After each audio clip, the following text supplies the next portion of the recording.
Selamat datang semuanya di mata kuliah Sosiologi Ibnu Khaldun.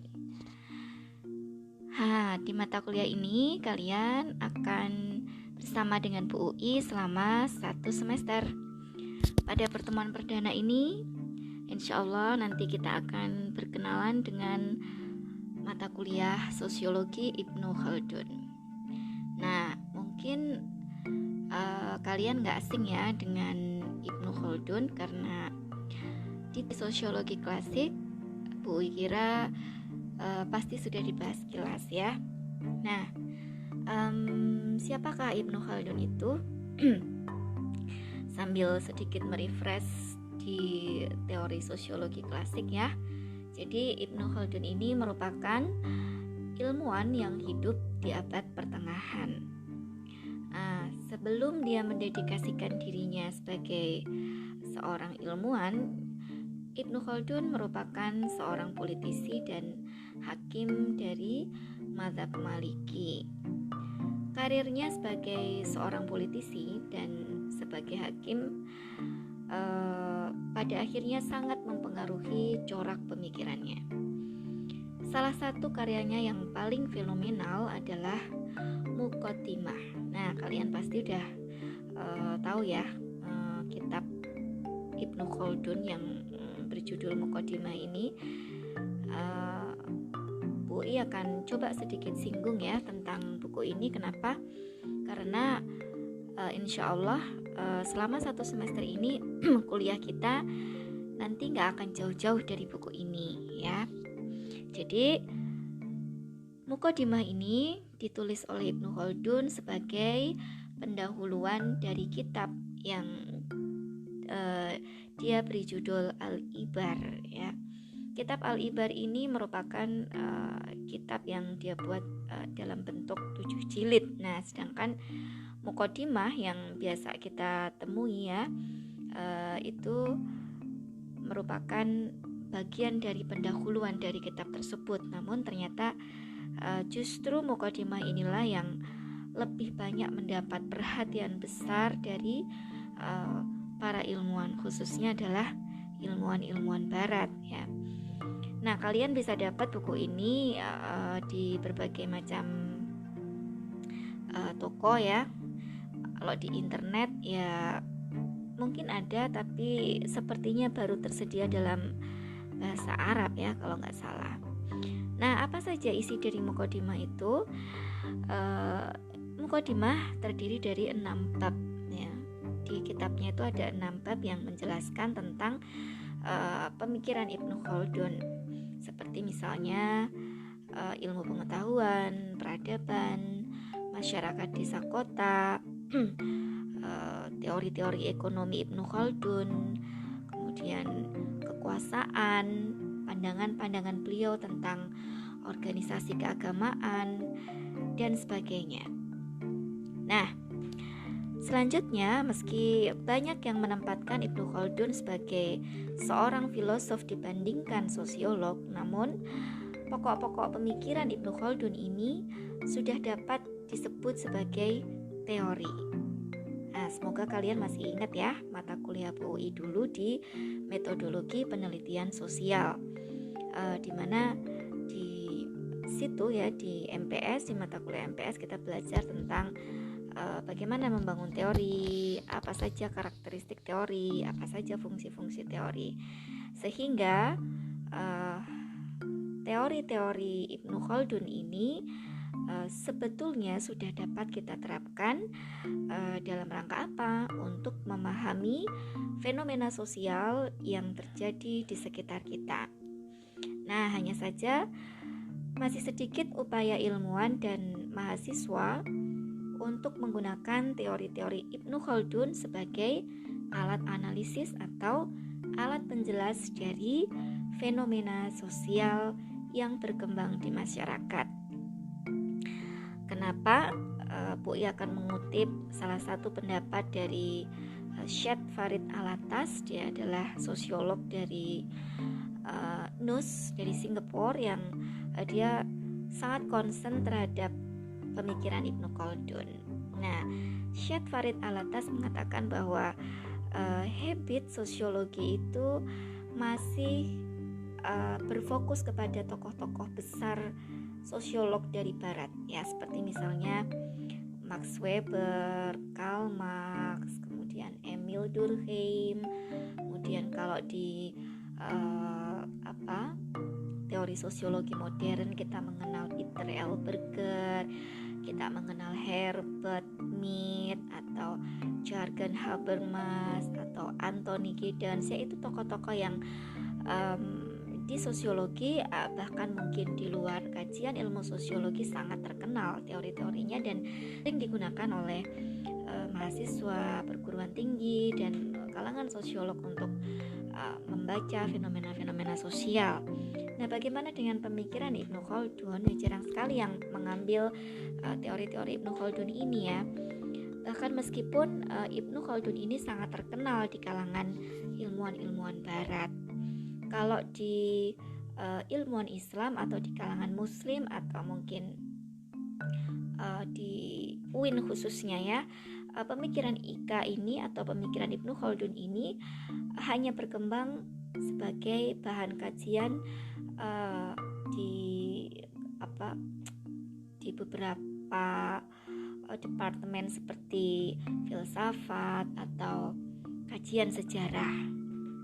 So, di mata kuliah inilah ya, di sosiologi Ibnu Khaldun, mata kuliah ini menjadi salah satu dari mata kuliah penciri prodi ya, artinya mata kuliah yang di dalamnya ada unsur integrasi interkoneksi ya. Kenapa? Karena bangunan teori Ibnu Khaldun itu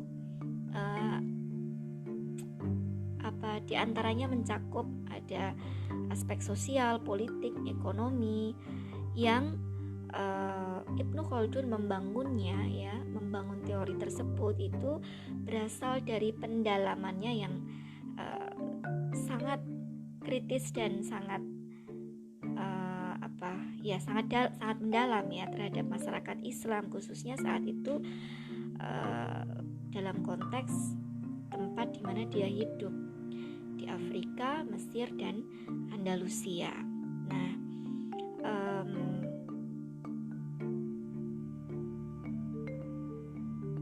apa saja sebenarnya pokok-pokok teori Ibnu Khaldun yang nanti akan kita pelajari selama satu semester ini, dan bagaimana unsur-unsur integrasi interkoneksi yang ada di dalamnya.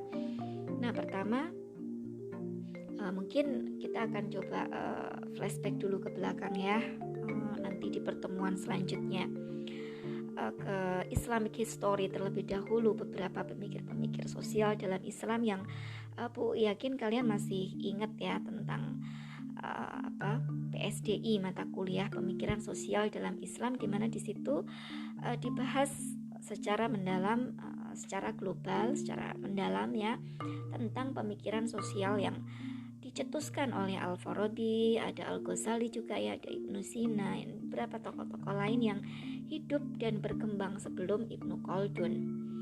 Nah, kenapa kita perlu ke sana? Karena itu nanti kita akan jadi tahu ya bagaimana background munculnya pemikiran Ibnu Khaldun, serta akan terlihat bagaimana perbedaan pemikiran sebelum masanya Ibnu Khaldun ini dengan pemikiran Ibnu Khaldun yang sangat berbeda ya, sangat berbeda dengan Al-Farabi, Ibnu Sina dan Al-Ghazali, dan yang sebetulnya itu juga sangat dipengaruhi oleh latar belakang sosial, politik, keagamaan di mana Ibnu Khaldun saat itu hidup ya. Namun ini nanti akan kita pelajari di pertemuan selanjutnya ya, pasca pertemuan perdana kita ini. Nah, oke, setelah kita nanti flashback sedikit ke pemikiran sosial dalam Islam, nanti kita akan coba bahas satu persatu apa aja sih sebenarnya yang termasuk dalam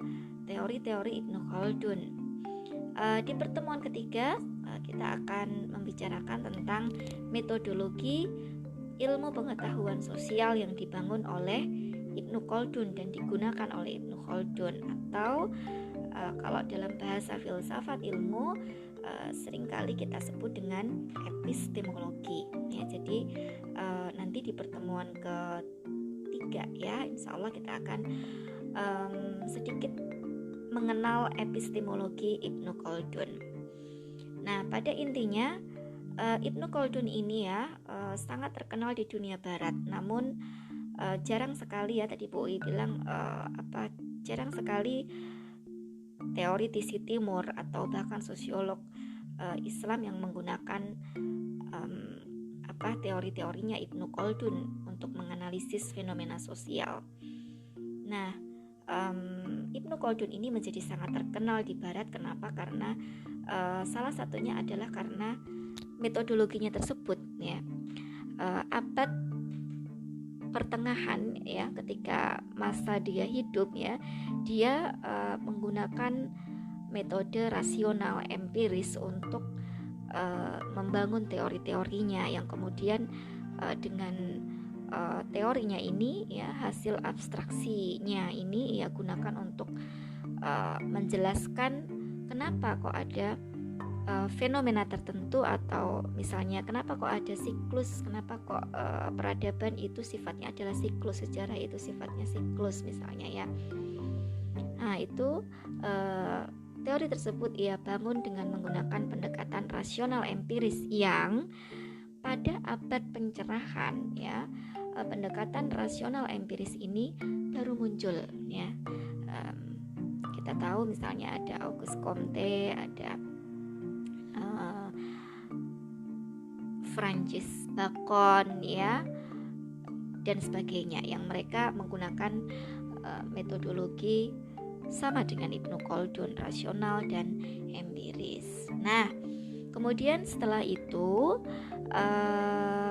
kita di pertemuan selanjutnya akan masuk ke inti teori Ibnu Khaldun ya, seperti yang Bu I tuliskan di infografis di depan ya, bahwa pertama sekali ya, karena dia menggunakan pendekatan rasional empiris dan dia sedikit terpengaruh oleh human nature, konsep human nature dari filsuf Yunani ya, dia mengkonsepsikan, menteorikan bahwa peradaban itu atau organisasi sosial masyarakat itu adalah sebuah keniscayaan yang kemudian ia sebut dengan istilah al-umron ya.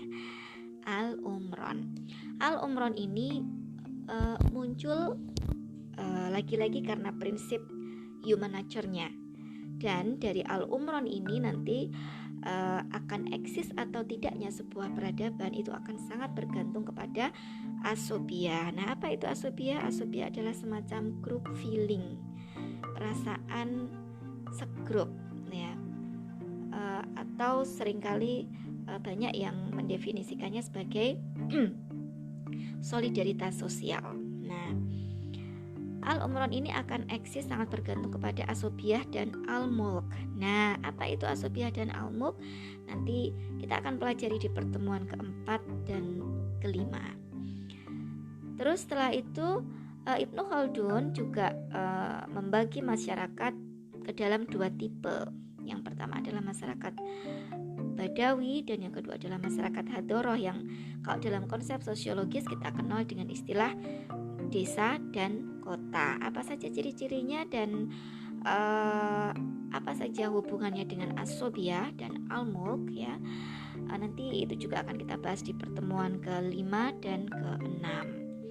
Nah, selain itu, selain masyarakat desa dan kota, di mata kuliah sosiologi Ibnu Khaldun kita juga akan mempelajari salah satu teori Ibnu Khaldun yang paling terkenal ya, yang paling banyak dikenal, yaitu The Rise and Fall of Dynasty, atau yang oleh banyak ilmuwan kemudian diperluas istilahnya menjadi, ada yang bilang siklus peradaban, ada yang mengistilahkan siklus sosial, ada juga siklus sejarah. Apa itu? Kalau kita mengambil murni dari The Rise and Fall of Dynasty, ini adalah salah satu teori besar Ibnu Khaldun yang mengasumsikan, yang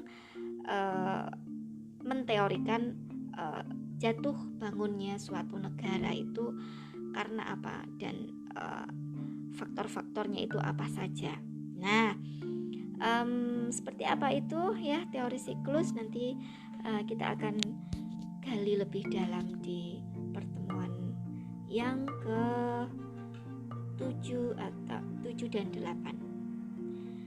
Kemudian yang terakhir adalah teori-teori ekonomi Ibnu Khaldun. Nah, ini Ibnu Khaldun selain dia membicarakan sosial dan politik serta keagamaan, dia juga berbicara tentang teori-teori ekonomi ya. Teori Ibnu Khaldun ini banyak dibahas di konsep ekonomi syariah ya. Pada intinya dia banyak berbicara tentang pajak, pembelanjaan negara, penawaran dan permintaan dalam pasar, diferensiasi pekerjaan, tenaga kerja, kapitalisme dan sebagainya. Banyak yang bilang dia pemikiran ekonominya ini mirip Karl Marx, tapi apakah benar? Nah, nanti kita cari tahu di perkuliahan selanjutnya. Ya, oke. Nanti insya Allah pasca kita mempelajari seluruh teori-teori Ibnu Khaldun yang terdiri dari ekonomi, sosial, politik, dan keagamaan, kita juga akan belajar bagaimana sih mengaplikasikan teori-teori tersebut ke dalam isu-isu aktual yang berkembang di sekitar kita. Nah, Bu UI juga akan sangat appreciate kepada kalian apabila ada di antara kalian yang tertarik dengan teori Ibnu Khaldun dan mungkin akan mengembangkannya ke dalam topik skripsi kalian. Ya, oke. Mungkin Bu Ikira cukup itu dulu pengantar kuliah pertama kita di pagi hari ini. Mudah-mudahan cukup dapat memantik kalian untuk bisa segera membuka kitab Muqaddimah dan membacanya dengan khusyuk. Oke, insya Allah itu. Sampai jumpa di pertemuan Senin pekan depan. Wassalamualaikum warahmatullahi wabarakatuh.